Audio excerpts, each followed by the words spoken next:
Guys, welcome to my YouTube channel Anish Shaw Classes, and this is my 8th class on issue of share. Topic is too important. Topic is based on forfeiture and reissue. Okay, only we have to do the forfeiture and reissue entry. How? In the previous class I have taught you. Now this is more or less a full-fledged sum. It can come of about 5 marks in an exam. Okay, so what it is said? 500 shares of Mr. X forfeited for non-payment of first call and final call. Forfeiture, when the forfeiture arises, when the shareholders are not paying their amount, when the shareholders are not paying the money, then only the company will forfeit the share. Okay. So for non-payment of first call and final call of 2 rupees and 1 rupees respectively, then first call is of 2 rupees and final call is of 1 rupee. That means 2 plus 1 is 3 rupees. Non-payment was of 3 rupees respectively. Out of these, 400 shares were reissued at 9 per share. Journalize, forfeiture and reissue. The last line what it is said? Out of that 500 shares, only 400 shares are being reissued by the company. Trick is there. 500 shares were forfeited, and from that forfeited 500 shares, only 400 shares were reissued. Now what to do? There is a trick. The trick is only in where? In capital reserve, the last entry. Okay. Let's start. The first one will be for forfeiture. Forfeiture. Okay.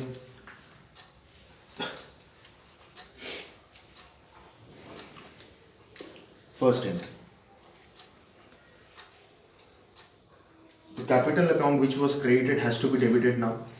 Equity share, capital account has to be debited. So debit. Sir, how much, sir? Nothing is given. When nothing is given, assume that the nominal value of each share is 10 rupees. जब कुछ ना दिया हुआ रहे तो ये मान लेना कि उस शेयर का दाम 10 रुपये करके नॉमिनल वैल्यू है उसका, 10 रुपये करके उसका दाम है. ठीक है. तो इक्विटी शेयर कैपिटल को जो क्रेडिट था उसको डेबिट मार के हटा दिया. ठीक है सर. दिया कितना नहीं था सर? 1 रुपया और 2 रुपये 3 रुपया. 3 रुपये का दिया नहीं था तो कॉल से नहीं है 3 रुपया एक साथ बोल रहे हैं. 2 रुपया प्लस 1 रुपये 3 रुपया. 3 रुपया दिया नहीं था तो दिया कितना था? 7 रुपया है ना. तो कॉल्स इन एरियर जो डेबिट में था कितना करके था? 3 रुपया करके पर शेयर में. जो डेबिट में था उसको क्या करना पड़ेगा? क्रेडिट करना पड़ेगा ना. उसको क्रेडिट करना पड़ेगा ना कैंसिल करने के लिए. तो 2 calls in arrear. Calls in arrear जब मिलता नहीं तो क्या करते हैं हम लोग? डेबिट में उसको रिकॉर्ड करते हैं. अब कैंसिल कर रहे हैं ना, फॉरफिट करते हैं, सब कुछ उड़ा देंगे. जो डेबिट में रहेगा उसको क्रेडिट कर देंगे, जो क्रेडिट में रहेगा उसको डेबिट कर देंगे और पैसा हजम कर देंगे. पैसा पूरा कंपनी ले लेगा. तो कॉल्स इन एरियर डेबिट होता है, कर दिया उसको, क्रेडिट करके कैंसिल किया उसको और बाकी फॉरफिट हो गया. तो equity share, equity forfeited equity share ऐसे लिखो. 2 फॉरफिटेड इक्विटी शेयर अकाउंट. सब में अकाउंट होता है. जब भी नहीं मैंने मेरे वीडियो में कभी भी अगर अकाउंट नहीं लिखा हुआ है तो मान लेना जब डेबिट क्रेडिट कर रहे हैं, जनरलाइज कर रहे हैं, तो भाई उस सब में अकाउंट होना चाहिए. ठीक है ना. ओके. कितना सर? 10 रुपये करके दाम था एक शेयर का. जब दिया हुआ नहीं रहता अज्यूम करेंगे 10 रुपये करके ही है. 10 रुपया इंटू कितना? 500 शेयर्स का. तो कितना होता है सर? 5000. ठीक है ना. अच्छा. कॉल से नेटेड कितना दिया नहीं था? 3 रुपये का दिया नहीं था तो 3 रुपया इंटू 500 इज 1500 रुपया. 1500 रुपया क्रेडिट. और दे कितना दिया था सर? 7 रुपया दे दिया. तो वही तो फॉरफिट कर, वही तो पैसा कंपनी मार देगा तुम्हारा. तो 7 रुपया इंटू 500 कितना होता है? 3500. हो गया. 3500 3500 प्लस 1500 इज 5000. हो गया. ये फॉरफीचर का एंट्री हुआ. अब रीइशू का एंट्री 2 नंबर.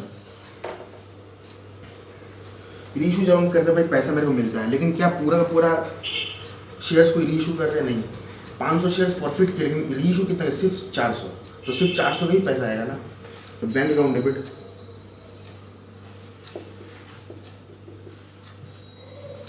कितना?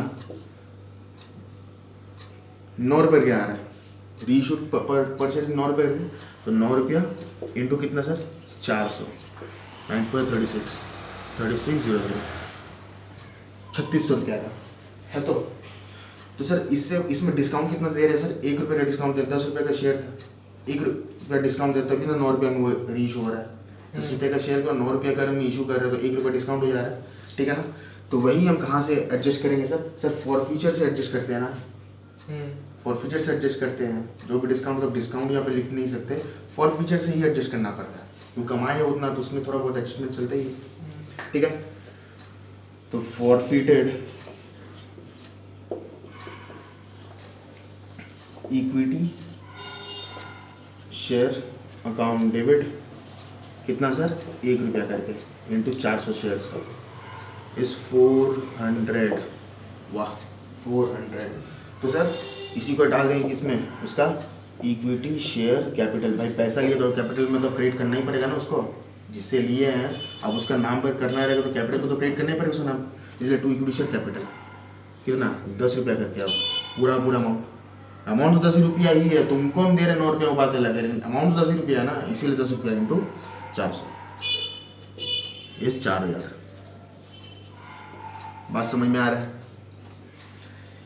ये थर्ड वाला जो एंट्री होता है, क्या एंट्री होता है, फॉर फ्यूचर जितना किए है, जितना बचा हो मेरा पैसा, सबके सब कहाँ पे डालना पड़ता है, कैपिटल रिजर्व में डालना पड़ता है। तो फॉरफिटेड, अच्छा देखना पड़ेगा भाई, डेबिट क्रेडिट वो तो देखना पड़ेगा ना, क्रेडिट में। लेकिन यहाँ पे एक समस्या क्या होगा, फॉरफिट कितना किया, 500 शेयर्स, और जब यहाँ पे इशू किया तो 400 शेयर्स, तो पूरा का पूरा बैलेंस कैसे हम ट्रांसफर करें, ऐसा नहीं हो सकता। इसके लिए अलग से वर्किंग नोट बनाना पड़ता है। कब वर्किंग नोट बनाना पड़ेगा, जब forfeited shares, number of forfeited shares is different from number of reissued shares. जब फॉरफिटेड शेयर का नंबर ऑफ शेयर्स और रीइशू का नंबर ऑफ शेयर्स अलग अलग हो, तो वर्किंग नोट बनाना जरूरी है, ठीक है ना। कैसे बनाएंगे सर, वर्किंग नोट नंबर बना, हम यहाँ पे बना देंगे, तुम लोग नीचे बनाना। वर्किंग नोट नंबर 1 चलता है, ये वाला शॉर्ट फॉर्म चलता है, WN चलता है। बोलता है कि अमाउंट हम शॉर्ट में लिख रहे हैं, AMT लिख रहे हैं, तुम लोग पूरा लिखना है, AMOUNT पूरा लिखना। अमाउंट फॉरफिटेड पर शेयर, अमाउंट फॉरफिटेड पर शेयर कितना सर, कितना फॉरफिट किया था सर, ₹7 का फॉरफिट हुआ था ना, ₹7 का फॉरफिट हुआ था ना, ये तो दिखाई दे रहा है, ₹7 का फॉरफिट हुआ था, या रुपीज़ का साइन ₹7 करके, ठीक है, ओके। डिस्काउंट ऑन री इशू कितना दिए थे सर, ₹1 करके ना, जब री इशू किया तो ₹1 डिस्काउंट दिए थे, 10 का शेयर को 9 में, तो ₹1 डिस्काउंट दिए थे, तो माइनस डिस्काउंट, हम DISC लिख रहे हैं, तुम्हें पूरा लिखना है, DISCOUNT, डिस्काउंट ऑन रीइशू पर शेयर कितना दिए थे, ₹1, ठीक है, ₹1 दिए थे। तो प्रॉफिट तब कितना हुआ सर, अल्टीमेट प्रॉफिट जिसको बोलते हैं, अल्टीमेटली प्रॉफिट कितना आया, ₹7 हजम किए थे, फिर भी हमको डिस्काउंट देना पड़ा ₹1, तो बचता मेरे पास कितना पैसा पॉकेट में, ₹6।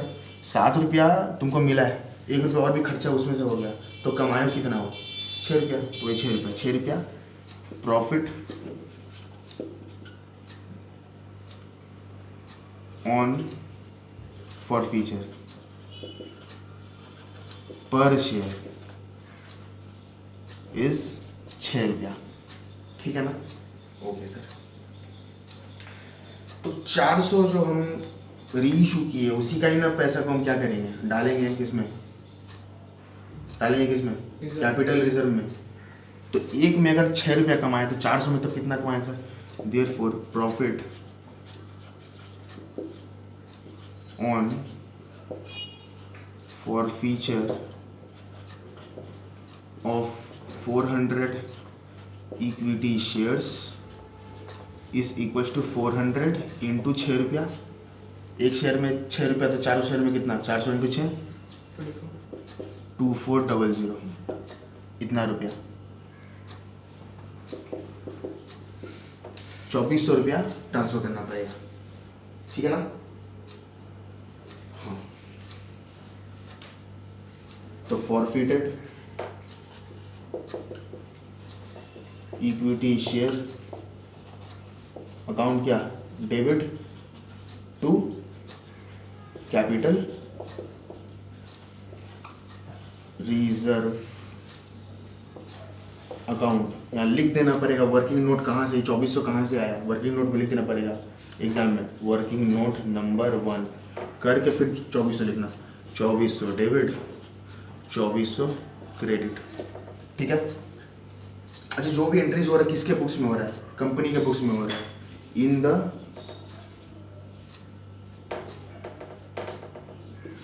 The books of company. Company का नाम यहाँ नहीं है तो बस इतना ही लिख देना, फिर लिखना जर्नल और फिर चालू कर देना।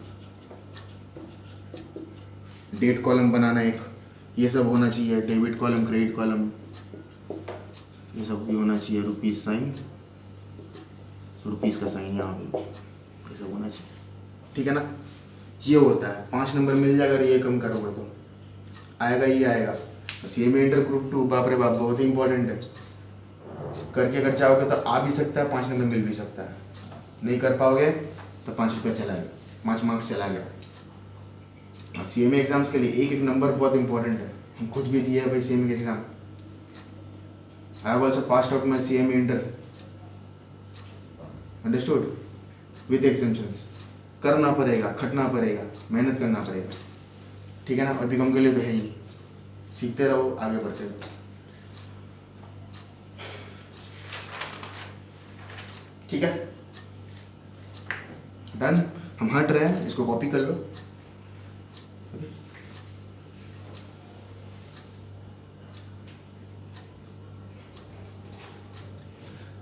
अच्छा, मेरा तो हो गया है, ठीक है ना, तुमने पॉज करके ये वाला पूरा कर लो, पॉज करके पूरा लिख लो, ठीक है ना। अब वीडियो को एंड कर रहे हैं। Okay, that's all for today, bye bye, खुश रहो, सेफ रहो।